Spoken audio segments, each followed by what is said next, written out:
राज्याचं अधिवेशन चालू आहे. दोन्ही सभागृहामध्ये विरोधी पक्षनेतेने काय सांगणार? लोकशाही मान्य नाही. कुठेतरी आपल्या वारकरी संप्रदायात निंदकाचे घर असावे शेजारी, हे तुकाराम महाराजांनी सांगितलं.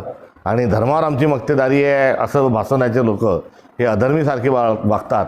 राजधर्म देखील पाळत नाही, याची दुःख आहे. एकीकडे पाहुणे भारत देशामध्ये आले आणि काँग्रेसनी हे असं आंदोलन करणं योग्य नाही असं देखील विरोधी पक्ष नेते किंवा विरोधी इतर लोक बोलतात का? आज एप्स्टीन फाईलच्या माध्यमातून भारताची अब्रू ही जगभरामध्ये निघती आहे.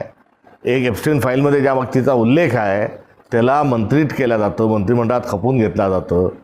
इतर जे नावं आहेत त्यांना राजश्री दिला जातो, तेव्हा आपली अब्रू जात नाही. आज अमेरिकेचे राष्ट्राध्यक्ष फोन करून आपली युद्धबंदी करतात, तेव्हा जगातून आपण लाचार झालो अशी टीका होते, तेव्हा आपली अब्रू जात नाही. ते फोन करून धमक्या देतात की आमचं ऐका नाही तर टेरिफ लावला जाईल, तेव्हा आपली अब्रू जात नाही. एवढंच नाही तर तो अमेरिकन जे डील केलं आहे, आता ट्रेड डील केलं आहे, त्या निमित्तानं भारतीय शेतकऱ्यांचे जे हितसंबंध गुंडाळून ठेवले गेले तेव्हा अब्रू जात नाही. आणि खरं सांगितलं गेलं तर त्यानिमित्ताने कशी अब्रू जाते हा एक उलटा प्रश्न या निमित्तानं मला भाजपला करायचा आहे.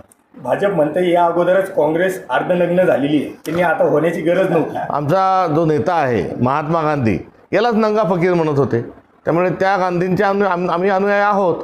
आमचे 10 कोटीचे 10 लाखाचे कपडे, सोन्याच्या ताऱ्यांनी विणलेले कपडे घालणे ही आमची संस्कृती नाही.